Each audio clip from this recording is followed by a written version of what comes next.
नमस्कार मित्रों, आज की इस वीडियो में प्रस्तुत है तुलनात्मक आय विवरण। आज इसमें हम अध्ययन करेंगे तुलनात्मक आय विवरण क्या है, इसे कैसे बनाते हैं और इसे एक संख्यात्मक प्रश्न के माध्यम से हम पूरा समझेंगे। आइए पहले प्रश्न देखते हैं। प्रश्न इस तरह से है, निम्नलिखित विवरणों से 31 मार्च 2008 एवं 31 मार्च 2009 को समाप्त वर्ष के लिए तुलनात्मक आय विवरण बनाइए। विक्रय 80,000 रुपये 2008 में और 2009 में 1 लाख रुपया। इसके बाद है विक्रय किए गए माल की लागत 2008 में बिक्री का 60% है और 2009 में भी बिक्री का 60% है। इसके पश्चात अप्रत्यक्ष व्यय जो कि 2008 के लिए सकल लाभ का 10% है और 2009 के लिए सकल लाभ का 15% है। इसके बाद आयकर की दर जो कि 2008 के लिए 50% है एवं 2009 के लिए 60% है। आइए हम देखते हैं कि हम इन आंकड़ों के आधार पर तुलनात्मक आय विवरण कैसे बनाते हैं। लेकिन तुलनात्मक आय विवरण बनाने के पहले हमें यह जानना जरूरी है कि तुलनात्मक आय विवरण है क्या। वित्तीय विश्लेषण में कुछ ऐसी प्रमुख तकनीकियां हैं जो इस प्रकार से हैं।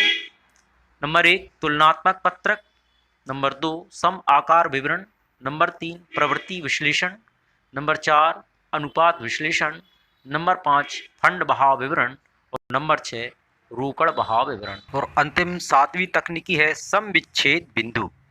तो आज का हमारा विषय है तुलनात्मक पत्रक।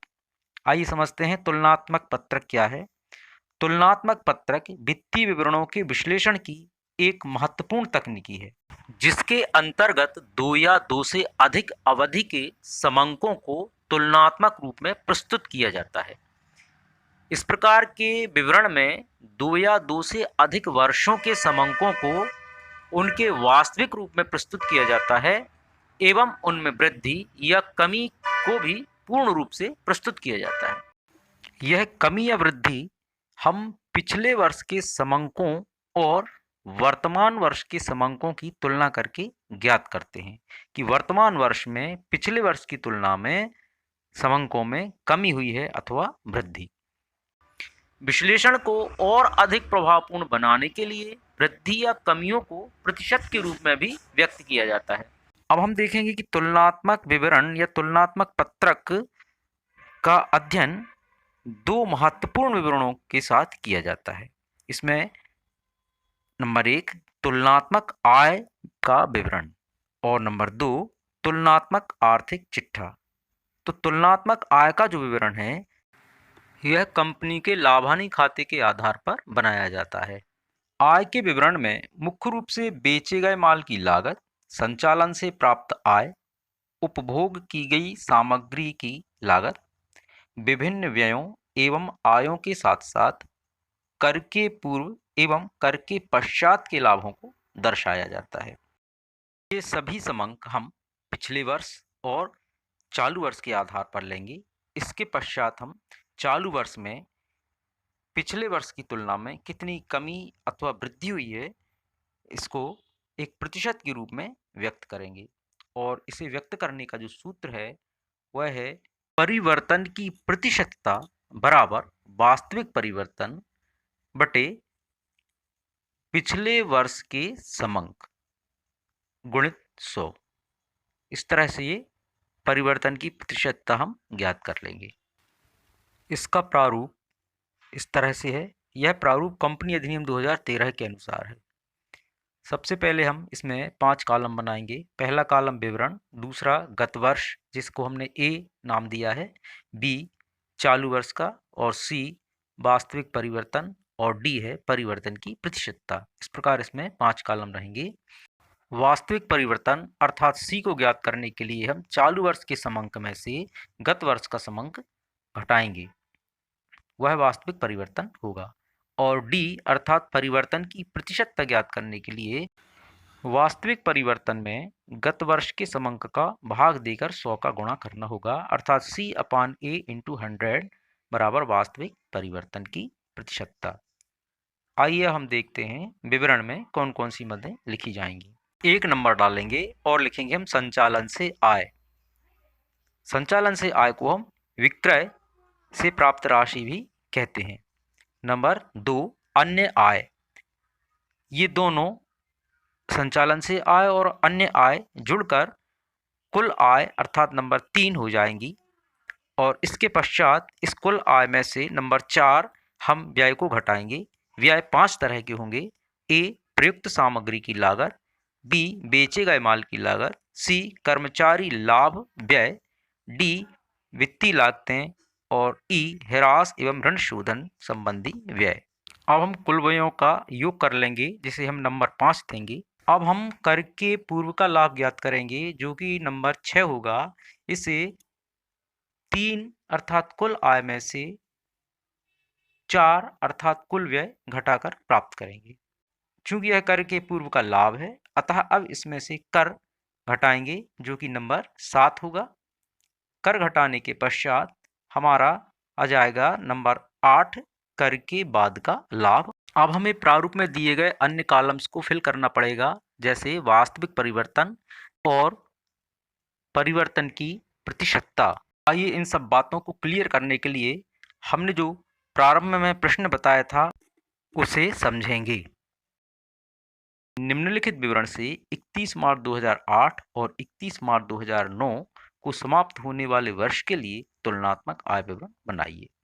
इसमें 31 मार्च 2008 और 31 मार्च 2009 के ये विभिन्न आंकड़े दिए हैं जिसमें विक्रय 80,000 और 1 लाख, विक्रय की लागत विक्रय का 60% दोनों में, अप्रत्यक्ष व्यय प्रथम में है सकल लाभ का 10% और द्वितीय में है सकल लाभ का 15% तथा आयकर की दर 2008 के लिए 50% और 2009 के लिए 60% है। आइए इन आंकड़ों के आधार पर हम सीखेंगे तुलनात्मक आय विवरण कैसे बनाते हैं। तो प्रश्न में आप देखें ये लिखा हुआ है विक्रय 31 मार्च 2008 में 80,000 और 31 मार्च 2009 में 1 लाख रुपया, जिसे हमने संचालन से आय में लिखा है। इसके पश्चात इसमें से हम व्यय घटाएंगे। प्रश्न में व्यय के अंतर्गत विक्रय की लागत और अप्रत्यक्ष व्यय दिए गए हैं।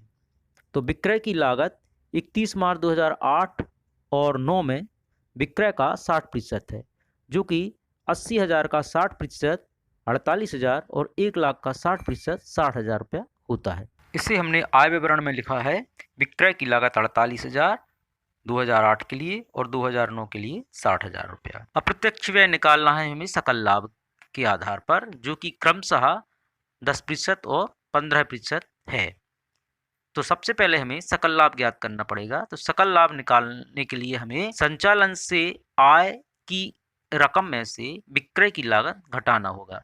अर्थात 31 मार्च 2008 के लिए जो सकल लाभ आएगा वो 80,000 में से हम जब 48,000 घटाएंगे तो यह हो जाएगा 12,000 रुपया। तो 12,000 का हमें 10% निकालना पड़ेगा जो कि 1,200 रुपया होगा। इसी तरह से 31 मार्च 2009 में संचालन से आय है 1 लाख रुपया जिसमें से हम विक्रय की लागत घटाएंगे 60,000, यह होता है 40,000। 40,000 का 15% निकालेंगे तो यह आएगा आपका 6,000। इस प्रकार से अप्रत्यक्ष व्यय 1,200 रुपया और 6,000 रुपया होगा जिसे हमने आय विवरण के अंतर्गत लिखा है 2008 में 1,200 और 2009 में 6,000 रुपया। कुल व्यय हो जाता है विक्रय की लागत धन अप्रत्यक्ष व्यय बराबर 2008 के लिए 49,200 रुपया और 2009 के लिए 66,000 रुपये। अब देखते हैं प्रश्न में आय कर की दर तो जो 2008 के लिए 50% है और 2009 के लिए 60% है। हमें आयकर ज्ञात करने के लिए कर के पूर्व के लाभ की गणना करना होगी। तो कर के पूर्व के लाभ के लिए हमें सकल आय में से सकल व्यय घटाना पड़ेंगे। 2008 में सकल आय है या संचालन से आय है 80,000 रुपया और माइनस सकल व्यय है 49,200। इस प्रकार यह 30,800 रुपया कर के पूर्व का लाभ होगा। अब इसे हमने वित्तीय विवरण में लिखा है 30,800 रुपया। इस कर के पूर्व के लाभ का हम 50% 2008 के लिए निकालेंगे जो कि आयकर होगा। अर्थात 30,800 का 50% 15,400 रुपया होगा। ठीक इसी प्रकार से 2009 के लिए कर के पूर्व का लाभ 1,00,000 माइनस 66,000 रुपया बराबर 34,000 रुपया होगा और आयकर होगा 34,000 का 60% अर्थात 20,400 रुपया। अब हमें कर के बाद का लाभ ज्ञात करना है। इसके लिए हमें कर के पूर्व के लाभ में से आयकर घटाना होगा। तो 2008 के लिए 30,800 में से 15,400 आयकर घटाएंगे तो यह बचेगा 15,400 जो कि कर के बाद का लाभ होगा। इसी तरह से 31 मार्च 2009 में कर के पूर्व का लाभ 34,000 रुपया है, जिसमें से हमें आयकर घटाना होगा उस वर्ष का 20,400 जो कि बचेगा 13,600। यह कर के बाद का लाभ हो जाएगा 2009 के लिए। अब हमें वास्तविक परिवर्तन निकालना है और उसके पश्चात परिवर्तन की प्रतिशतता ज्ञात करना है। तो वास्तविक परिवर्तन ज्ञात करने के लिए हमें चालू वर्ष के समंकों में से गत वर्ष के समंकों को घटाना है। अर्थात 31 मार्च 2009 में से हमें 31 मार्च 2008 के समंकों को घटाना होगा। तो संचालन से आय के लिए हमें 31 मार्च 2009 में 1,00,000 में से 31 मार्च 2008 का 80,000 घटाएंगे तो यह बचेगा 20,000।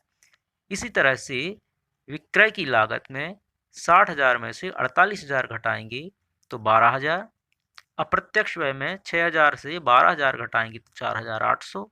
इसके पश्चात कुल व्यय 16,800 आएगा जो कि 66,000 में से 49,200 रुपया घटाने पर प्राप्त होगा। कर के पूर्व का लाभ 34,000 में से 30,800 घटाएंगे तो 3,200।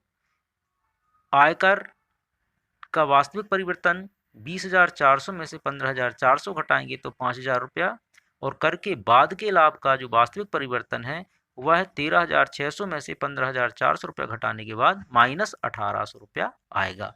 अब इनकी हमें प्रतिशतता ज्ञात करना होगी।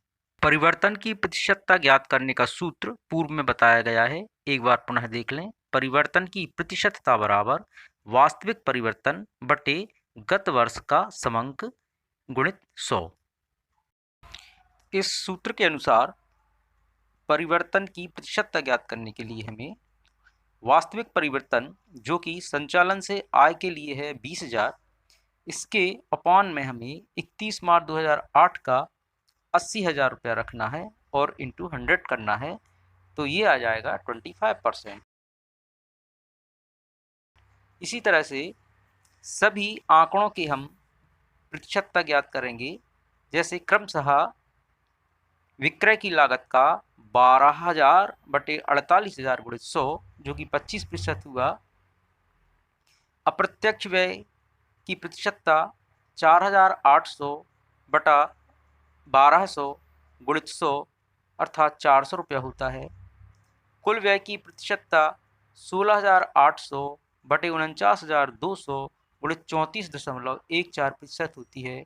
कर के पूर्व का जो लाभ है उसकी वास्तविक परिवर्तन की प्रतिशतता 3,200 बटे 30,800 जो कि 31 मार्च 2008 का है गुणित 100 करने पर ये 10.38% होती है। आयकर की वास्तविक परिवर्तन की प्रतिशतता 5,000 बटे गत वर्ष अर्थात 31 मार्च 2008 का 15,400 गुणित 100 करने पर 32.46% होती है और कर के बाद का जो लाभ है उसकी प्रतिशतता आ जाएगी माइनस 1,800 बटे 15,400 गुणित 100 बराबर 11.68%। इस तरह से हमने तुलनात्मक आय विवरण के अंतर्गत हमने समझा कि तुलनात्मक आय विवरण क्या है, कैसे बनाया जाता है और उसके अंतर्गत यह संख्यात्मक प्रश्न हमने हल करना सीखा। बस आज के लिए इतना ही। नमस्कार, मिलते हैं शीघ्र अगले वीडियो में।